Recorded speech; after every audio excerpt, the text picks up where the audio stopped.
This week in Jamaica Now, when will Jamaica become a republic? Prime Minister Andrew Holness weighs in. It must be born of action. That what we say we are, it is what we are in our actions and in our achievements and what we have done. Three Central Kingston cops interdicted following the escape of a fugitive. Policeman accused of having sex with a minor granted bail. Supreme Court rules that only the contract claim brought by workers in the Cari-Med vaccine case may proceed. Government now swapping out vaccines amid low take-up. Theodore Tappa Whitmore fired as Reggae Boyz coach. Remembering Robbie Shakespeare of the musical duo Sly and Robbie. And a family's wish for Christmas. It has always been my dream to have 2 more kids. So that's the only reason. That's the reason why I'm going this unconventional way. To seek a partner, my soulmate.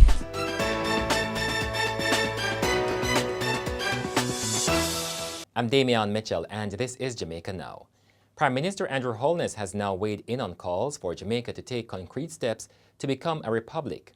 According to the Prime Minister, he will soon address the matter of Jamaica's status, but he said the matters of prosperity, sovereignty, and independence must not be empty symbolism. The nation is as the nation does. And there are some people who want to speak prosperity into being, speak sovereignty and independence into being.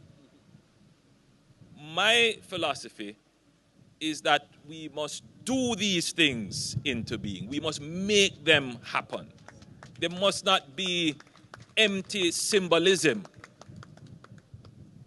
It must be genuine. It must be born of action. That what we say we are, it is what we are in our actions and in our achievements and what we have done. Mr. Holness further said that the greatest frustration would be a dream not achieved. And so I spend my time not arguing over these things. I spend my time doing. 3 Kingston Central cops have been placed on interdiction amid a major criminal probe into the escape of a fugitive from the lockup more than a week ago. The cops were on duty when 27-year-old Orville Purnell reportedly walked out of custody. Purnell was being held at the Kingston Central Police Station pending an extradition hearing. He is wanted in St. Lucia for murder and gun crimes. The incident has refocused the spotlight on a series of escapes from police lockups and raised questions about the actions of police personnel. In the meantime, the police say 8 other cops have been placed on interdiction in relation to 2 other cases of escape this year. And a 36-year-old police constable accused of having sex with a minor has been granted bail in the sum of $350,000. Constable Jerome Solomon appeared before the Kingston and St. Andrew Parish Court on Friday. He is to return on January 13 next year, at which time a committal hearing will be held. It is alleged that the complainant and the policeman became intimate after a 2-year period. It is further alleged that they became familiar as the girl would accompany her elder sister to the police station where the cop was assigned. The elder sister was reporting to the police station as part of her bail condition. The Supreme Court has dismissed an application brought by 5 Cari-Med workers who were seeking to mount a constitutional claim against the company's mandatory COVID-19 vaccine policy. However, the court has ruled that their breach of contract claim may proceed. The Cari-Med workers, including a pregnant woman, had brought the claim earlier this year. Kirk FB Limited, formerly Kirk Distributors, a subsidiary of Cari-Med Group, was also named as a defendant. The policy required that all employees present proof of vaccination. The policy further stated that those who did not present vaccination proof would be required to present a negative test every 2 weeks at the worker's expense. The Health Ministry is now fast-tracking negotiations for the swapping out of more than 1 million doses of one-shot Johnson & Johnson vaccines on order in exchange for the Pfizer brand.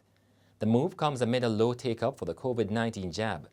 At the same time, only second-dose AstraZeneca vaccines are being imported. For Pfizer, we have seen that we've had, even though the take-up now is lower, but it is better. And so therefore we're looking more, and as Mr. Mitchell has also said, that we're swapping out some of the vaccines that we would have had on order to try to get the replacement with the mRNA vaccines we're seeing a better take-up. In terms of the Johnson & Johnson, we have several of those on order. We had anticipated that the one-dose vaccine would have been attractive. We're not seeing the kind of take-up that we had expected, so we're trying to swap out those as well. Dr. Bisesa McKenzie was speaking this week at the Gleaner Editors Forum. Reggae Boyz head coach Theodore Tappa Whitmore has been fired. Whitmore has been under pressure over Jamaica's performance in the World Cup qualifiers. The Reggae Boyz are now 6th in the 8-team table. After 8 games, the Reggae Boyz are on 7 points. Jamaica has now 6 remaining games.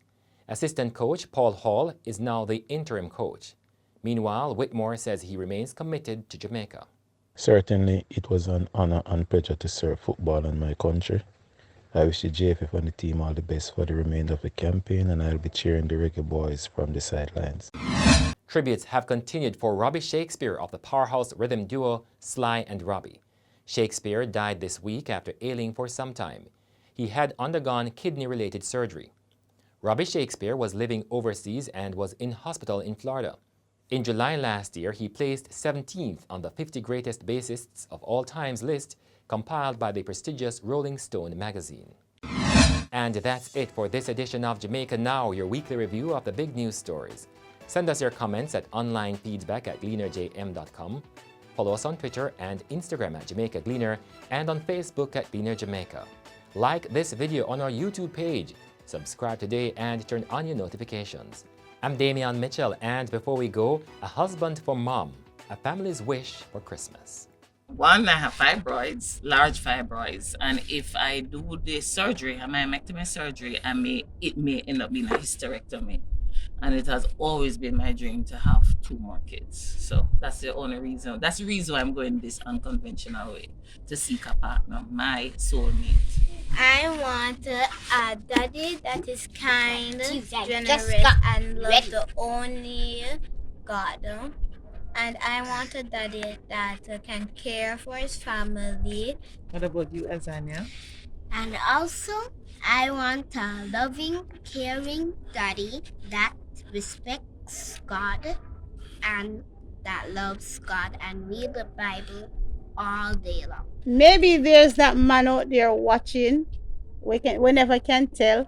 What would you want to say? I would say, I'm not really sure, but here's a speech from myself. I would say, I'll make sure that they're loving and caring and treat us equal. And I don't want him to harm mommy or anything. And I want him to be a good person